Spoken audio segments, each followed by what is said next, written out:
All right, this is Dr. Mounts. You have found all things unexplained. We're back tonight. By the way, we really appreciate all of you. We've been tearing it up this summer on the Apple Podcast charts. We've been in the podcast charts all summer long on the science category. And, you know, it takes a lot to make a podcast happen. So if you get a chance, make sure to, wherever you're listening or watching, hit that subscribe button, hit the follow button. Make sure to share, make sure to like, make sure to comment. It helps us defeat the algorithms. And you can also visit us at linktree.com/all things unexplained. There's also another link scrolling at the bottom where you can just give us a tip. We really appreciate anything. It helps us keep going.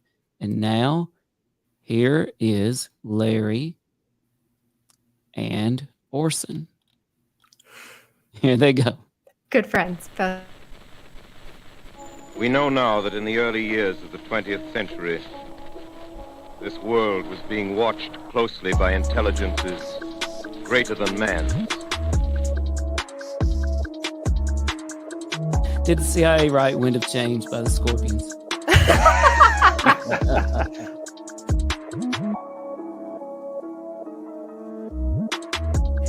Dr. Loeb, what percentage chance do you give it that you have indeed uncovered extraterrestrial or non-human technology?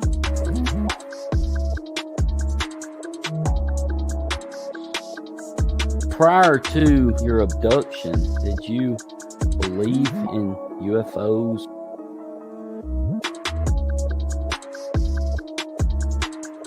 All things unexplained. So some of that, I think, sir, we'll save for closed session. Wonderful. Welcome, all you unexplained ones out there. We are so thankful to have each of you with us, either here live tonight or joining us on our podcast. For those that are joining us live, we do have a comment section. We would love to get your comments and questions. If you have a question for our guest, we ask that you put it in all caps so that we can address it. And we are so fortunate. We have a very lovely and talented guest joining us on our show. And I assure you that's not something we say about most of the guests joining us on our show.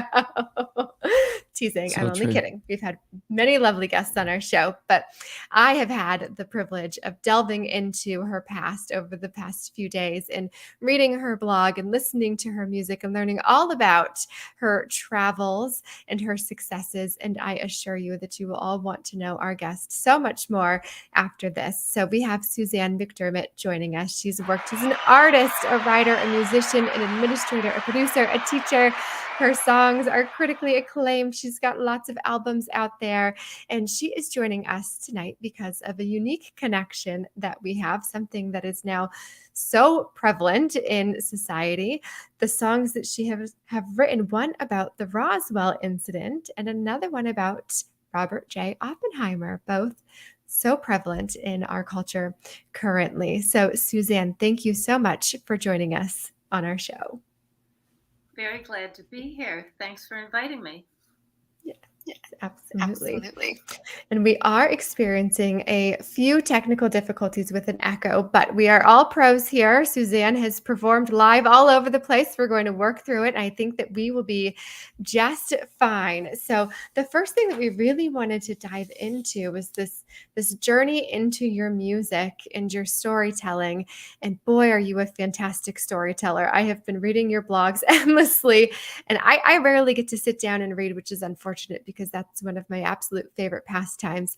And I couldn't pull myself away. I started with your 5 blogs that you did about your song about Roswell, and then I went into your Oppenheimer, and then I just kept going because they're all so philosophical and deeply rooted in the human connection and who we are and those around us. But I did want to know a little bit about how you came to write the Roswell Incident.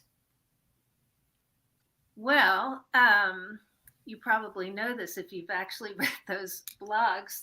I was in Kerrville, Texas in 1996, I guess, at the folk festival there. And I ran into a guy who was putting up his tent, and we got to chatting. And it turned out he lived right next to Area 51. And I said, "What Area 51. That sounds familiar. And so from there, I was reminded of Roswell, and I thought, oh my God, that's just a perfect subject for a Dust Bowl ballad type treatment, you know? And so when I got home, I started working on it. And it's, as you know, it is such a complex subject with so many different ways in, and so many rabbit holes to go down. And, you know, before I got ready for this podcast, I found this book. Oh, wait, but first, so I'm in Kerrville, and I go to a used bookstore or something with some friends, and I found this book. I don't know if this is reversed or not on the screen, but it's The Secret of the Saucers by Orfeo Angelucci. And it's a 1955 book on an encounter with a flying saucer. And it's very spiritual. So I thought, well, that's a sign. So I got home and I was having trouble framing the story. And then I found this book. Again, I don't know if you can see that or not, but it's The Roswell Incident, the classic study of UFO contact.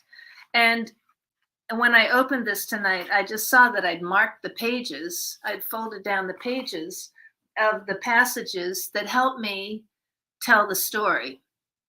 So I framed the story through the eyes of, I made it one narrator, but the two children who were involved in the incident, the son of the rancher the daughter of the rancher who found the debris, and the son of the military officer who came to clean it up originally. So I didn't quote them exactly, but I used their experiences to tell the story. So what's wild to me, and the song it's beautiful. All of your songs are really beautiful. They're the kind of songs that you can just sit and listen to and actually sort of contemplate your life and what you've known to exist. But the song is so lovely. As you said, you had used these two children's versions of the story essentially to write your song.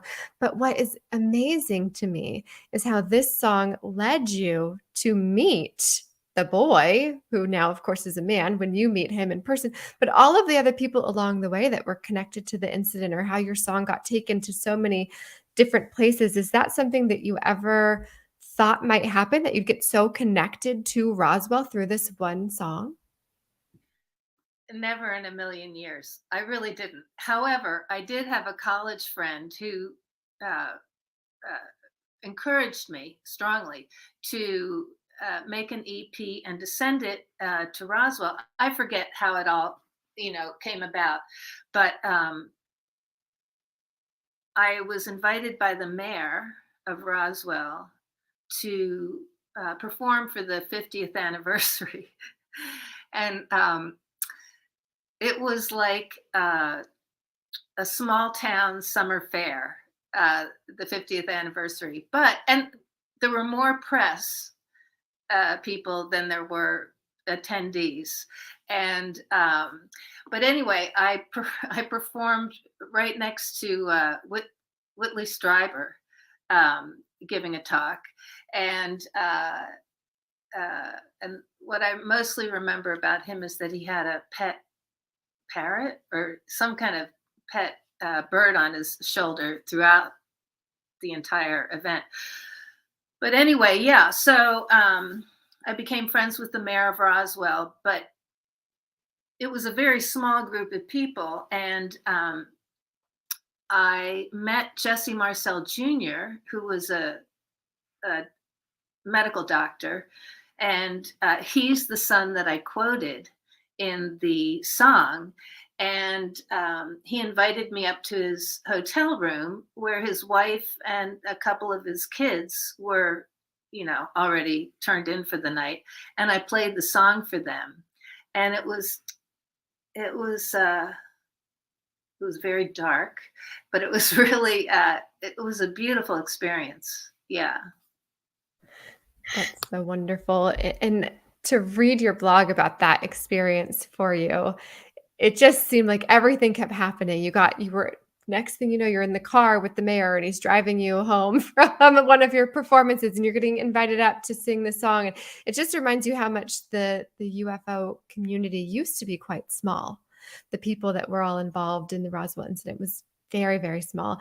And now that community is growing and growing, and everybody's talking about it everywhere you go. Every news outlet has been covering these congressional hearings and what have you. Have you found that your song has picked up steam again, that people are playing it more or finding it more naturally, or has it sort of stayed streamlined from when you first released it?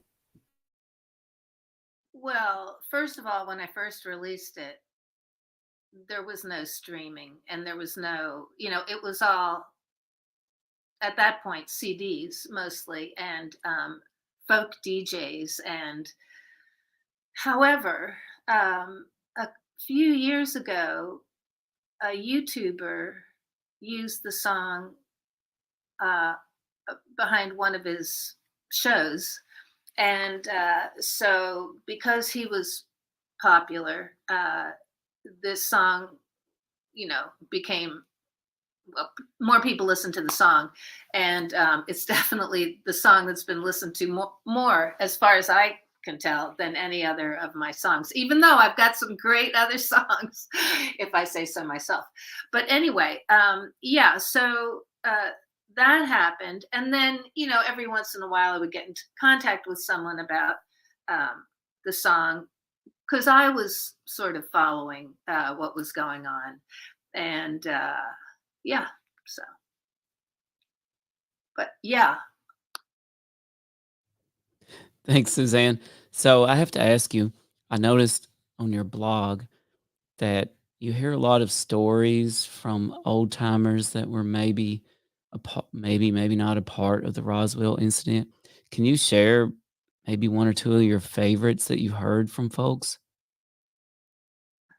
Well, I'll tell you, one was, I mean, I'll just say this. When I first wrote that song and I first performed that song, I was playing at a little club in the middle of Massachusetts, a little folk club, opening for someone. And I thought, okay, I'm about to perform a 6+ minute song, and it's about a flying saucer crash. And so, but what I discovered was that people, thought I was singing about my father and that I was the 12-year-old. And I had to tell them that I wasn't that old. And then uh,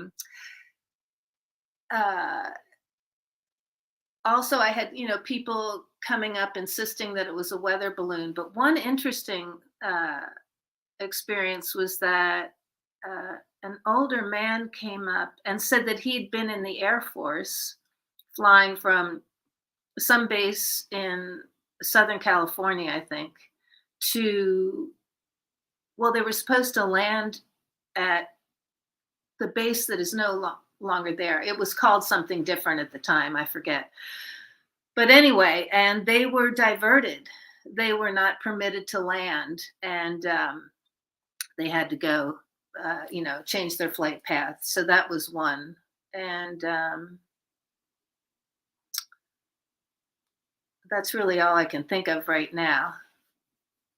I'm sure I have something else to say, but That's okay, because to me, that's case closed. That sort of evidence, they didn't divert for a weather balloon. I can promise you that. But Suzanne, one of the lyrics, one of the lines from your song that I just loved, the Roswell incident, the verse says, "They said we know what we saw, no rocket, no weather balloon. Why keep it a secret? What could we learn? What could we learn? Well, we don't know, but we do know two things. We know what we saw, and we know that we are not alone." And that is really profound, I think. Did you ever find yourself picking up on the X-Files or any of this other UFO culture? well, uh, the X Files was a little after my time, And I mean, you know, I didn't watch much TV as an adult, but as a kid I did. And so, you know, it didn't really start with the X-Files. So when I was growing up, I lived for the Twilight Zone and for the Outer Limits, the original Outer Limits. I couldn't wait for them to come on. And also it was just, the culture was just saturated with it. I guess if you were looking for it, but like Roy Thinnis in Quinn Martin production of, what was the name of that? It was about aliens, and he was an FBI agent, I think. And you could tell aliens because they had a deformed little finger. And like the camera would zoom in on the little finger. So anyway, it was just around, and it was really interesting and fascinating. But I don't have to talk about this right now, but tell me if you want me to. But I was just rereading this afternoon, in 1955. Right. So these two books I have, these are both 1955, Inside the Spaceships and The Secret of the Saucers. And I was just reading Carl Jung. It's a little tiny book, 165 pages or something, called Flying Saucers, a Modern Myth of Things Seen in the Sky. And you can get a PDF of it online and just read it. It's really, really interesting. And I'll talk more about that, but I'll throw this back to you to see how you would like me to proceed.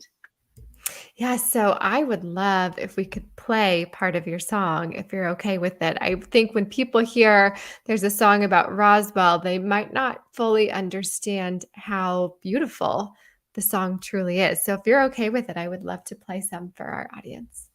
Yes, here we go. This is Suzanne McDermott and the Roswell Incident.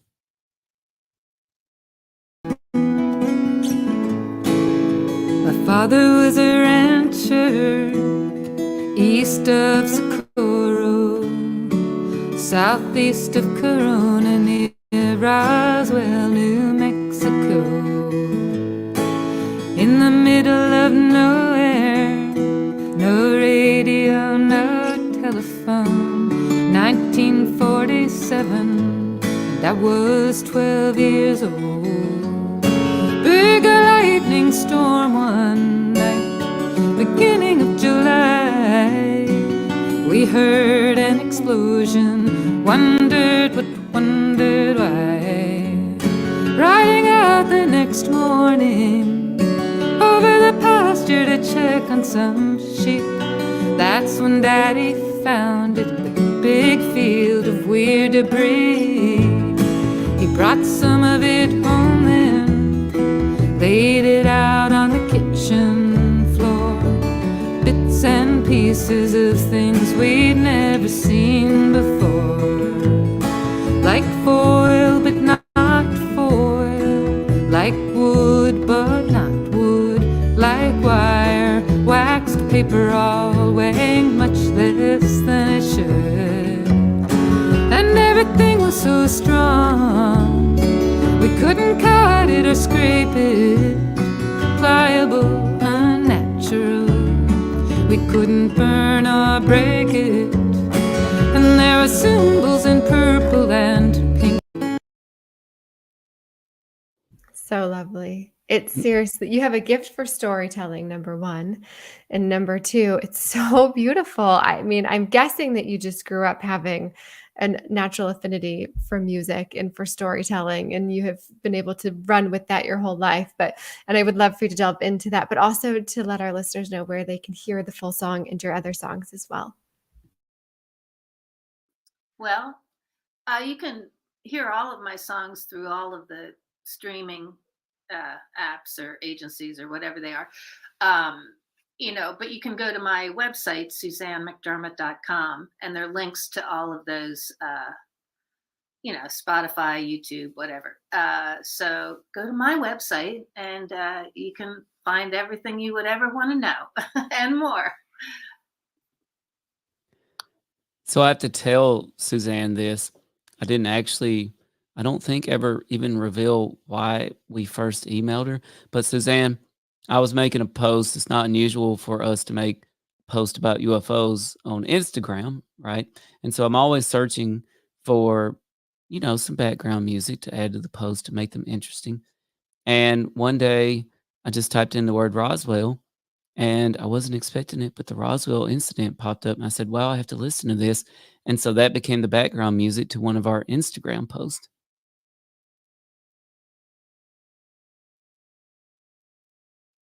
They said, "Oh, cool." That's And I great. have to tell you, Suzanne, that while I'm listening to the song, it just to me, like a great country song or a great folk song, I see it in my head and it just totally encapsulates what I feel like I already know that Roswell was. Does that make sense? Like it really starts playing this scene in my mind and I'm like, yeah, I think that really is what happened out there. Do you have people tell you that really resonates with them on this like deep, true level? Well, yes. I mean, as I said, people think I'm actually telling a story about myself and my father, and that's a high compliment. None of this, I did not expect any of this. But also, I was thinking when I was getting ready for this, um, what really, I mean, obviously something happened there. I mean, I don't have any firsthand experience. And what really convinces me that it was uh, extremely unusual is that the interviews, which you may still be able to find some, but the interviews with the regular people who lived in Roswell and were there. So, yeah, the Becky Braswell, I can't remember right now, but and Jesse Marcel Jr., but also like, I'm just, they weren't these people, but like the postman or the electrical engineer who lived in town or the guy that ran the post office. There are interviews with a whole bunch of people when they were elderly. And they talk about it because at that time in the late 40s, you could not talk about anything to do with the military, post-war. It was very, very secretive, especially, in New Mexico, where Los Alamos was. And yeah, loose lips sink ships. That's it. Yeah, that's for sure. They do, and as you mentioned, everybody was told.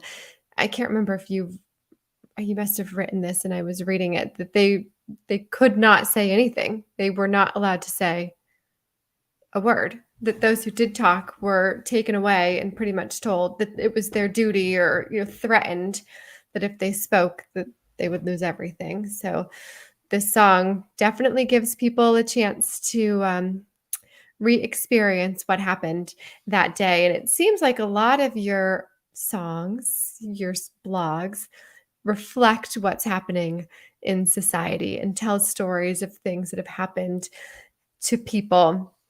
And you teach as well, watercolors. I mean, what can't you do, Susie? That's what I was thinking as I was reading all of your stuff today. Like, gosh, this woman really got all the talent. I mean, what was left over for any of us? But you certainly do reflect what's happening in society, and your themes and messages are really embedded in your songs and your art. Is that something that you were setting out to do, or is that just something that drove you?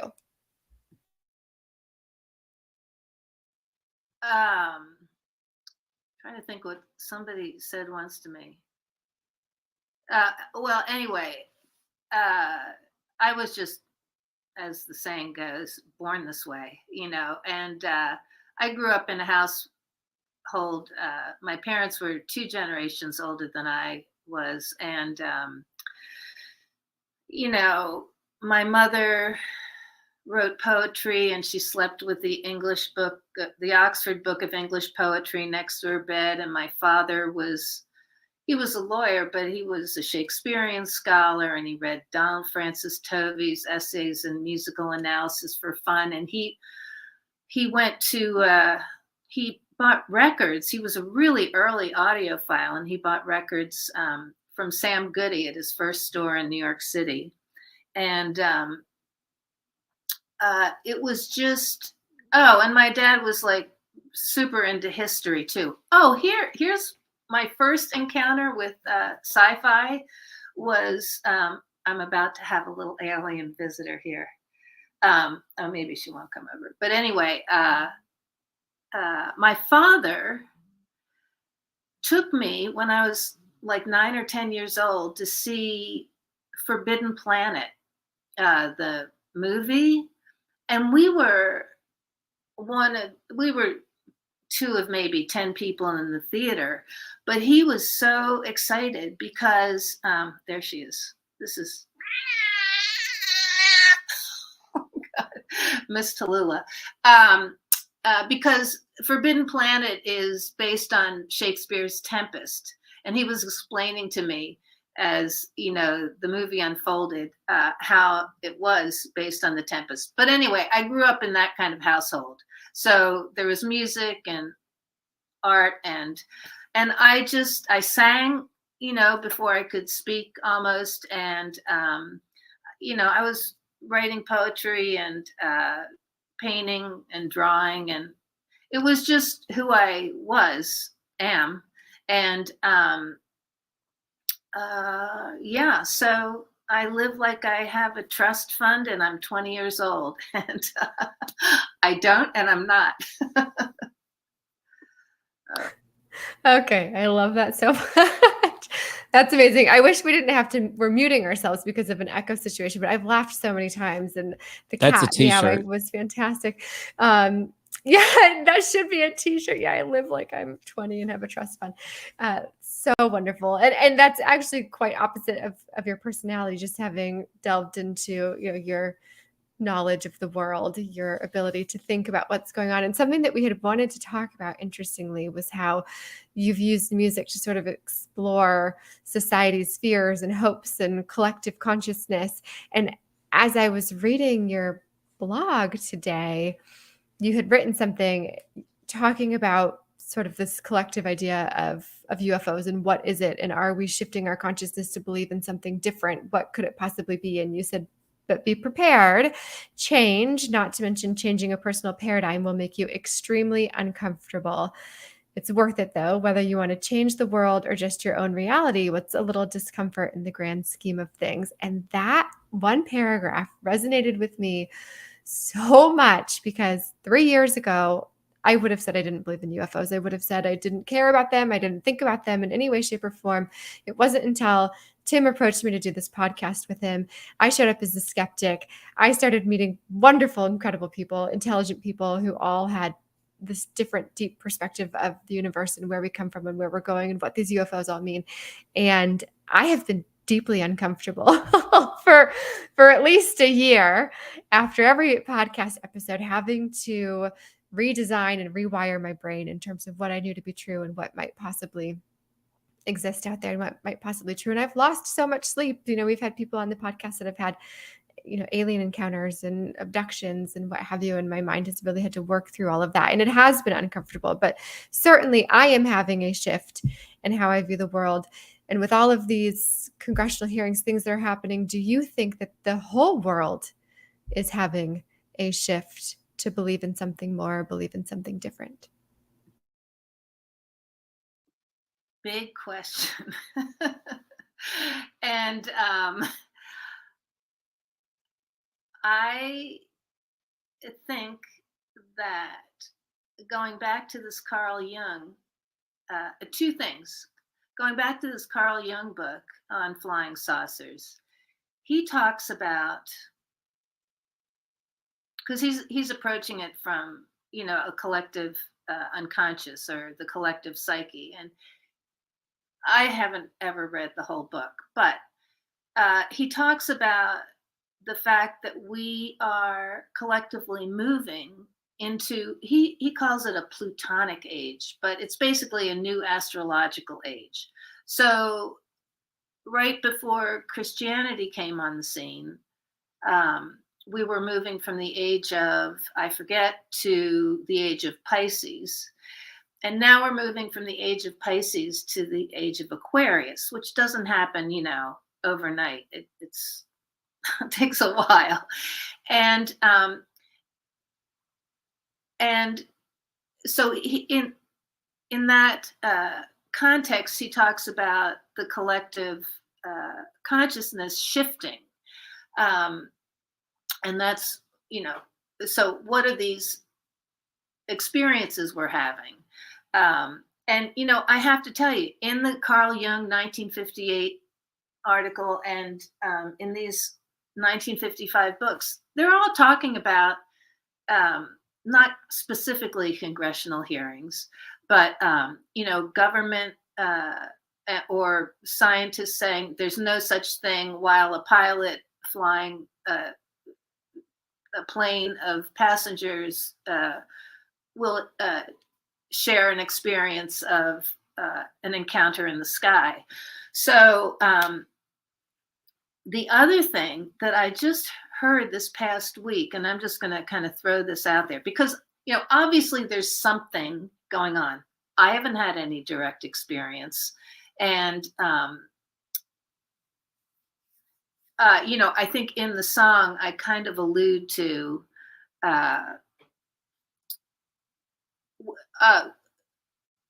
was something from the future, meaning like, is there some kind of time wormhole or whatever involved in these encounters? But also, I've often thought that it's, I can't think of the word right now, but, there's so many dimensions that it's highly likely that you just are sort of perceiving something that's coming through from another reality isn't the right word, but I just can't think of the right term right now. Dimension, whatever. Dimension, probably. Yeah. And so anyway, there's a new book. I think it's been out about a year, or maybe it's just brand new this year, by a man named Ed Young, and it's called An Immense World. And the entire book is about all of the different species on the planet and how they all, not everyone, but how they perceive the world. So I can be sitting here on this couch and I will perceive the reality of my room in one way, and a fly could be buzzing around having a completely different experience. And then my cat also has an entirely different experience. And he's talking about from elephants to bees to, small species of shrimp. And so I highly encourage you to, there's a podcast on, not podcast, there's an interview with him on Point on WBUR that is amazing. And it's just really interesting because essentially he's just talking about being in the same place and having wildly different experiences. So I may have gotten off topic. I can't remember what your question was, but I'm going to mute myself now so you can pick this up before. All good. No, I think that you're right about people having different experiences or animals having different experiences just based on perspective and exactly what they're going through at that moment. But speaking of experiences, you also have another song about Robert J. Oppenheimer. And I know Tim wanted to delve deep into that one with you as well. So Tim, I'm going to toss it to you to move in that direction. Thanks, CJ. I believe Suzanne was actually just describing the multiverse, and I don't know if that's the word you were looking for, but it sounded a lot like the multiverse. And one thing that's happened a lot on this show is we've discovered synchronicity. I didn't really know what the word meant before we started this podcast, but Suzanne, some topics that keep recurring on this show are Roswell, are topics like mutually assured destruction and simultaneous atomic destruction, astrophysics.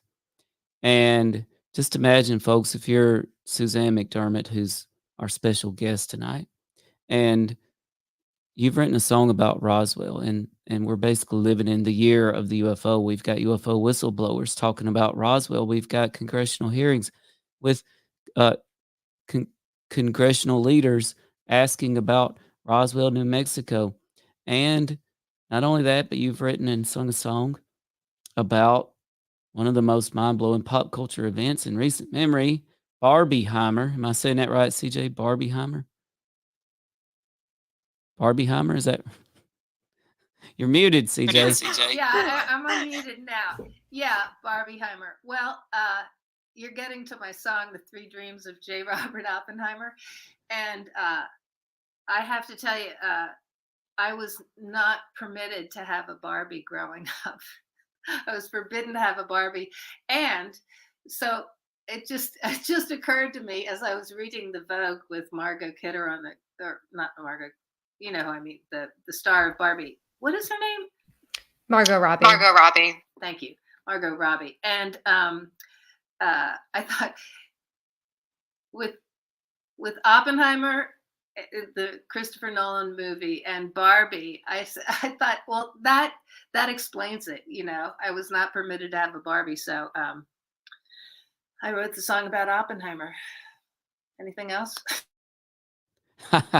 Yeah, that's what I'm talking about. That is synchronicity right there. We didn't know about your history with Barbie, but who would have thought? Here comes Barbieheimer. But Suzanne, you have written a song about the three dreams of J. Robert Oppenheimer. And if it's okay with you, how about we just hear a little bit of it? It's a lengthy song, but we'll hear a little clip of it, and then we'll talk a little bit more about it. Here is The Three Dreams of J. Robert Oppenheimer. Of course, you can still go see the movie Oppenheimer in theaters right now. This is by our special guest, Suzanne McDermott.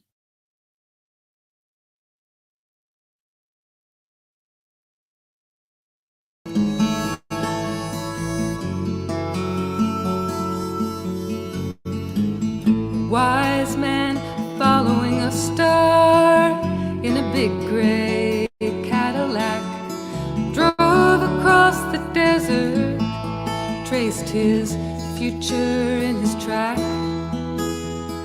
on to California, to the scientific minds, to the duties of his nation and the fate of all mankind. A dream that I saw three men standing in front of me. One held a box of elements, one held a golden key, one held the holy sonnets, and from them he read to me. But I am betrothed unto your enemy.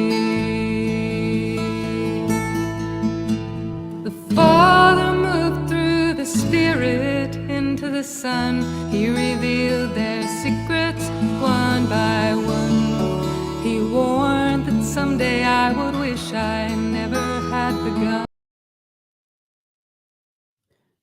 And that's a little clip from The Three Dreams of J. Robert Oppenheimer. And right off the bat, Suzanne, I'd love to hear all about this, but I couldn't help but notice, whereas Roswell seemed kind of straightforward and very realistically descriptive, even though it's of a UFO event, Oppenheimer seemed to have a lot of symbolism, and it's hard not to notice the religious and other symbolism in your song, The Three Dreams of J. Robert Oppenheimer. Go. Well, you know, first of all, I got the idea for the song from watching a BBC 7-part series starring Sam Waterston as J. Robert Oppenheimer. And so I wrote that song in 1982, and there was nothing available about the uh, the Manhattan Project at that point, or Los Alamos. But anyway, I did find one book. I think it was called Brighter Than a Thousand Suns. And anyway, I learned that Oppenheimer, amongst other things, was reading the Holy Sonnets by John Donne. And so, I don't know, my little poetic puzzle mind kind of put this idea together. And again, it was a framework for the song. So I took the idea of Trinity and the Holy Sonnets, and kind of they all kind of work together to frame the song in three parts. And with a lot of poetic license and quoting Donne in it. And and because of that song, I went and I performed. I was living in Santa Monica at that time, and I performed all around Los Angeles for anti-nuclear rallies, and I opened for Gore Vidal when he was running for state senate, and it was really interesting. And also at that time, I was able to. There were still a few living atomic vets. This is one of the most memorable things, and they were just basically crumbling from the inside. So I was able to sit in a small room and meet with with an atomic vet and hear him give a talk, and that was really moving and memorable. Yeah. Well, I feel like it would, if you were involved in that era. My dad was in World War II in the Army, served under Patton. And I feel like if you were involved in that era, it was hard not to become philosophical or religious or spiritual or mystical. When they first did that, at the very first detonation, the test detonation, they honestly didn't know if they were about to destroy the entire world. So, very difficult times, a very serious song, lots of symbolism. I just think it's an amazing song. Suzanne, you seem really inspired by historical events and historical figures. Can you tell us more about how historical events and figures have sort of inspired your creativity?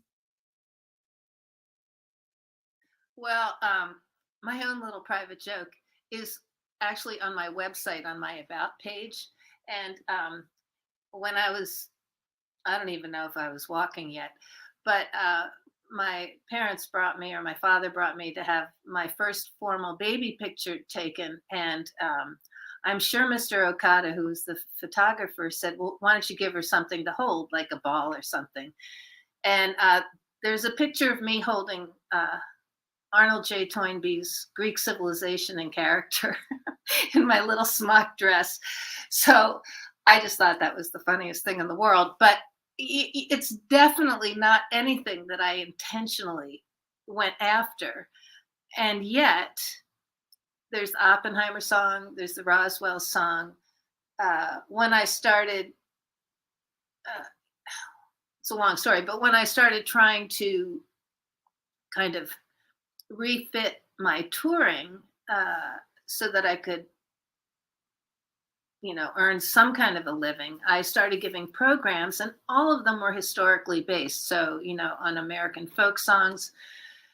And then I recorded a Christmas album, which was essentially like the history of the Christmas Carol. So I toured with programs on the history and development of the Christmas Carol. And then when I, started, when I just had to get off the road, and I started teaching drawing and watercolor, and then I, really threw myself into drawing and painting. my courses, I teach drawing and watercolor largely now through learning about and copying historic paintings. So I'm just really into it, and it's what a better way to learn about uh, the human situation, So muting myself.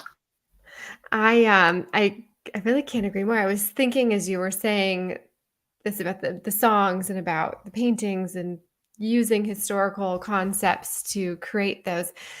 How much more our children would learn in school if they were using art to learn history, if they were writing songs. I mean, look at how successful Hamilton is, right?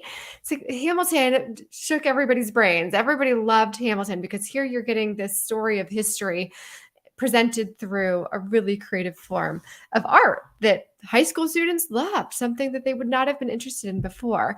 And so when you can take something like a historical event or a historical figure and put it into a song or into a painting or what have you, I do think it resonates with people. I think it sticks with people more. We need to incorporate so much more of that into our education because so many people do have artistic brains. Me, not so much. I try, maybe writing, but I really struggle with art. Though my kids have it, and my grandfather was a fabulous artist. So maybe I'll have to take one of your classes and see what I can do with some watercolors.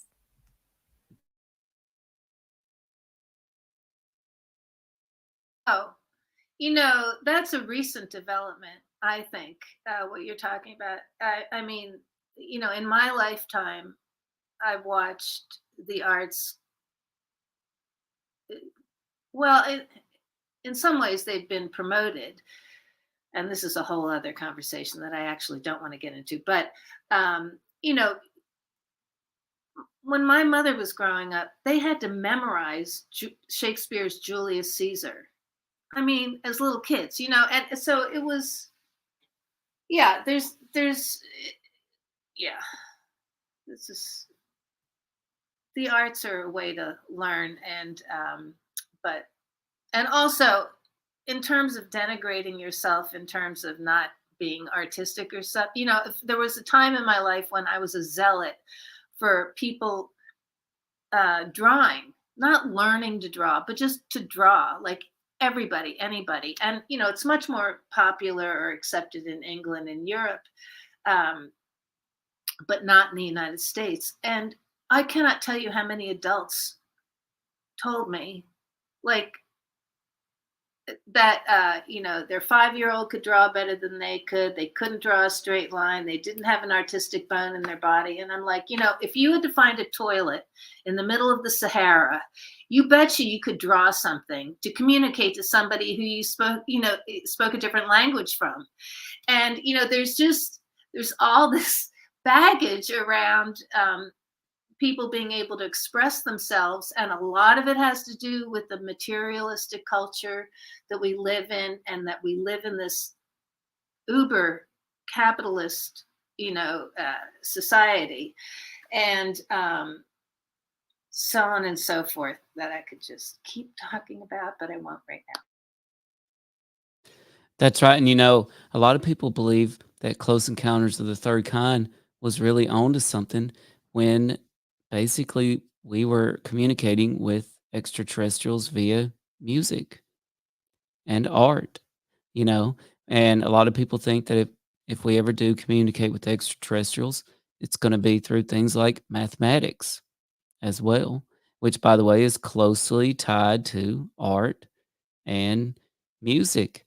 And so, by the way, CJ mentioned Hamilton, and I know all about Hamilton from the Hamilton Polka by Weird Al. So shout out to Weird Al. Taught me all there is to know about Hamilton. But see, again, art, right? Through a good polka. That's so funny. And Suzanne, you're so right about the competitive nature of our culture and thinking we're not good at something and not wanting to fail in the eyes of others and what have you. And it is absolutely a mental block. And I just need to open my mind to the experience and sit down and do it. I do want to ask Suzanne something. Suzanne, sorry.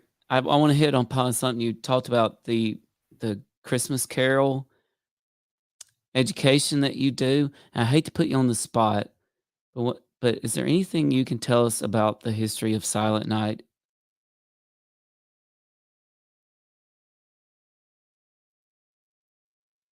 It's a German carol, Stille Nacht, and no, that wasn't. I'm talking like way back to like the 11th century, 12th century. But I know it's a German carol, and I know there was a movie, wasn't there, about a day of amnesty for Christmas, and I don't know, but no, I don't, and that wasn't part of my repertoire. But I did want to say something about music, and that when you said Close Encounters, I completely forgot about that. And that sequence, it was, I can't remember, but it was, it came from a composer, not Karl Orff, not Kadai, might have been Zoltan Kadai.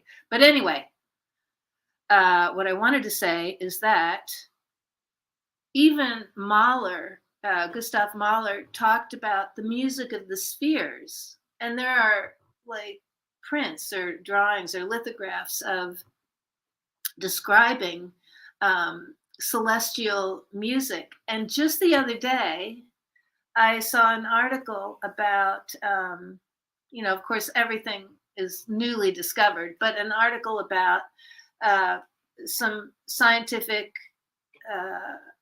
paper on basically celestial sounds, celestial music coming from outside the galaxy, outside our galaxy. I think I would have to look it up, but you could Google it easily and find that. And and another thing, another thing about our culture is that it's so damn noisy. It is so noisy. You cannot hear anything. I mean, it drives me crazy. And but you can't hear the birds, the bees, for the leaf blowers and whatever. But there's so much music. Even just trying to record sounds of nature. There's always these days going to be a plane or something in the background. But music is all around us, and it's definitely in the. I'm going to mute myself. Getting my blood pressure up talking about this noise pollution. Yeah, don't get Tim worked up about noise pollution. Tim, I saw a meme the other day, and it made me think of you. And it was somebody saying like, "Oh, we moved out of the city because we just couldn't stand all of that noise." And on either side of them is like people with leaf blowers, blowing all of the leaves. And I'm like, "Oh, it's so Tim." I think one of the first things you ever said to me when we were talking on the phone one time was like, "The leaf blowers, the noise pollution in my backyard." They start up at like 7:30 a.m. and they just keep going. Two things make me want to commit murder. I realize I'm saying this in public, but leaf blowers and wave runners, those two things. But I forget what else it was, but it was really important at the time. Back to you. Nothing will ruin a relaxing day at the lake like a wave runner off in the distance making constant noise. I agree. Well, I tell you, Suzanne, one thing that a lot of folks often wonder about when we talk to an artist or a musician is, can you tell us a little bit more about your creative process from idea conception to the final product? I think that's something that non-artists, non-musicians, that they just don't really have a concept there of what's happening from start to finish.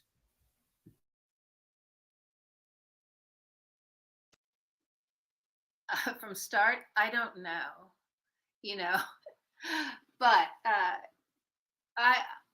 when faced with this sort of question, pardon me, I think about Kandinsky's, pardon me, he's got an article that he wrote on the question of form. Hold on a minute. And he talks about the white fertilizing ray. and I'm not sure if in that context he was talking about this, but it's you were talking about synchronicity. So I think the creative process has a lot to do with a number of different things. One is preparation. What do they say about opportunity is something about preparation. I can't remember the quote. So, but it's good to hone your, to get your muscles exercised and prepped for a run, if you're going to do a run. So it's good to practice whatever art or craft you're working in. If you're a guitarist, you have to practice. If you're a pianist, if you're a writer, you have to write, and so there's that. But also it's like you get an idea, like with the Oppenheimer song, like, I don't know where did I get an idea to write a song about that? But it kind of catches you, it's like, oh, there's an idea. And somebody once called me an idea factory. So, you can't follow everyone, but if it sticks, then, okay, perfect example. Like with the Roswell song that I turned around, walked into a bookstore and picked up an old book about flying saucers, or, you have, and it's not like anything I do intentionally or one would do intentionally. I mean, you can sit down, meet with a writing partner, knock out a song, and so forth. That's not what I do, but I'm thinking, but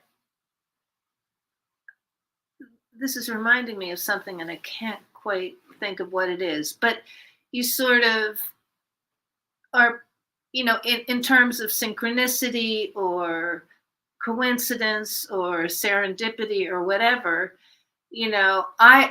this is how I live my life.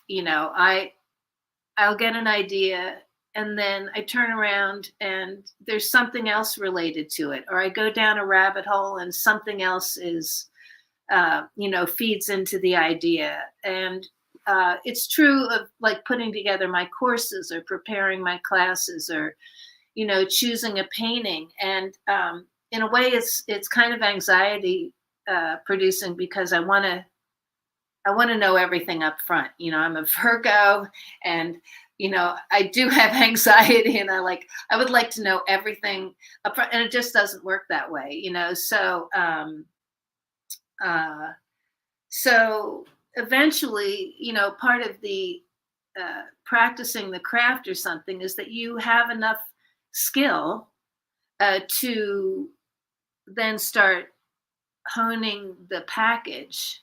And I don't know if any of that makes sense because it's a very kind of abstract experience. And, Twyla Tharp, the dancer, has a really good book called The Creative, The Creative Something.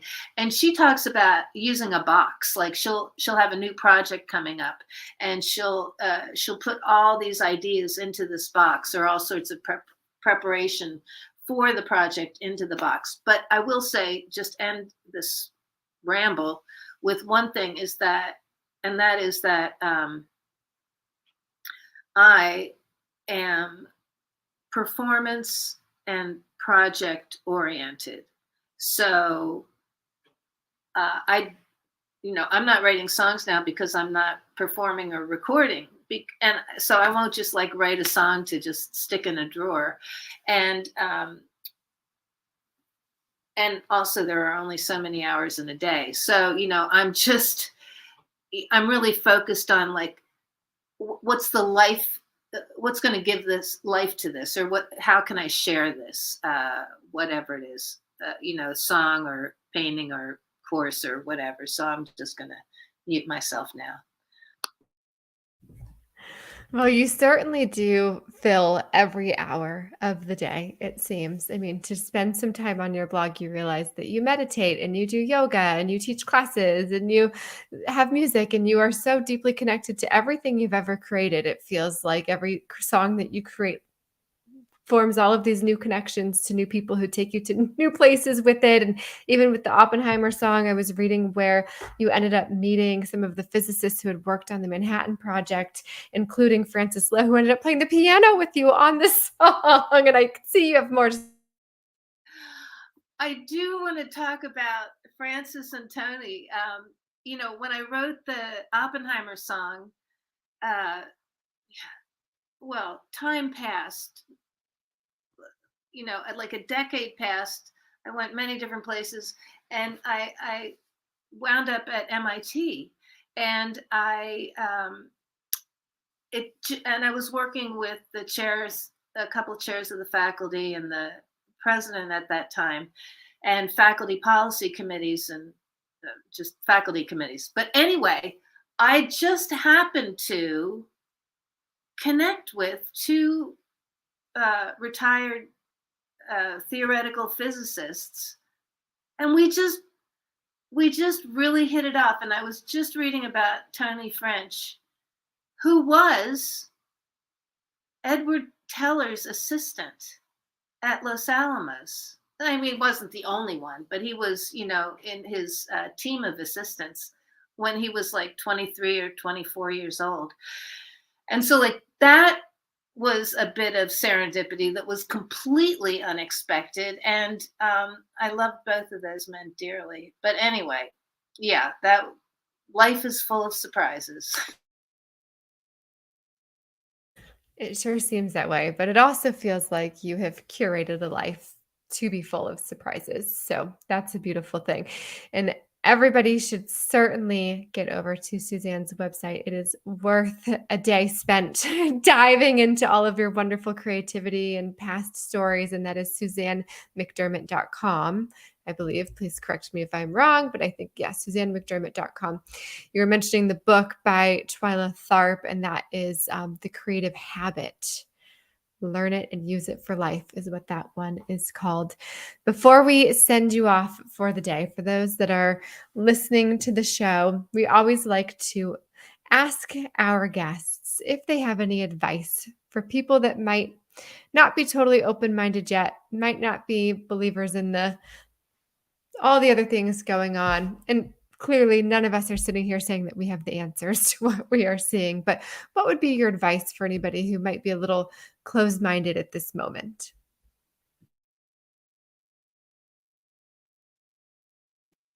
Closed-minded about all things unexplained?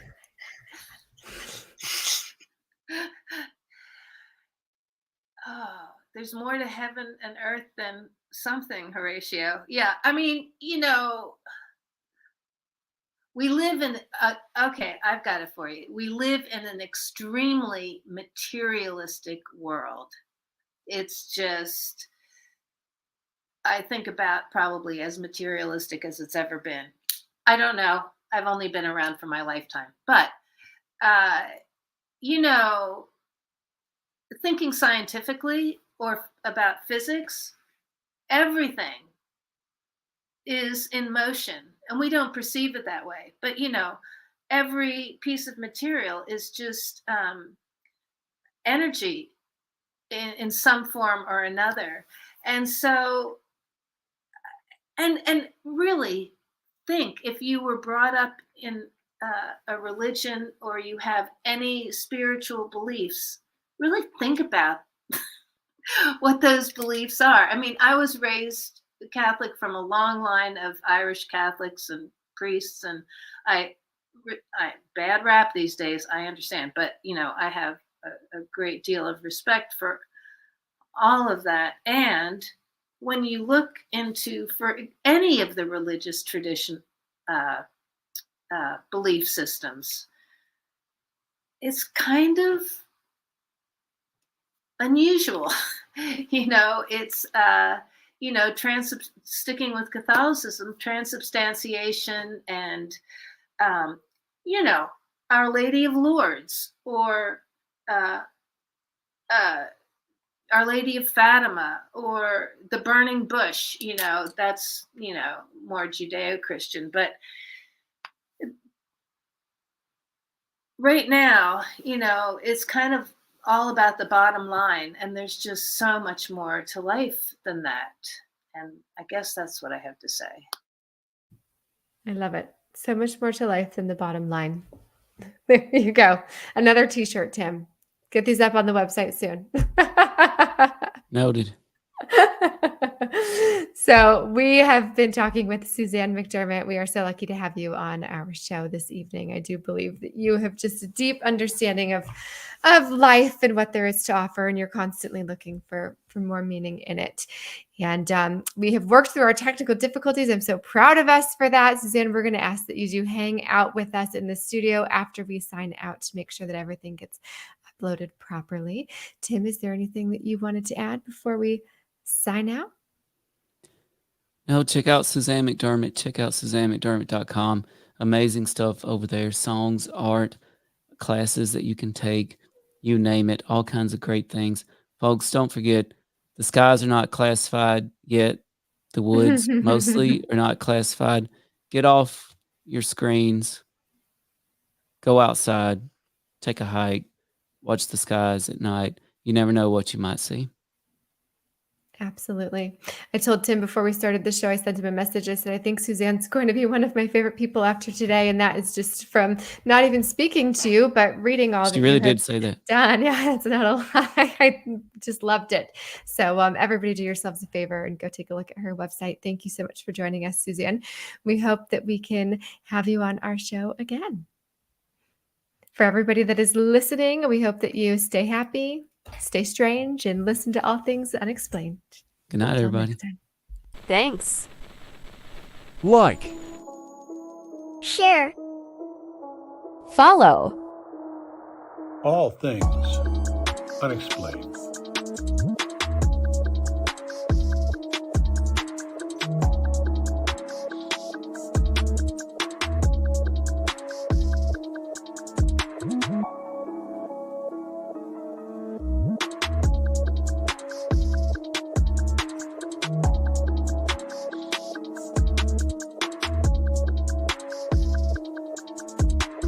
Swag and much more at linktree.com/ATU podcast. BigfootUFO.com. So some of that I think, sir, we'll save for closed session.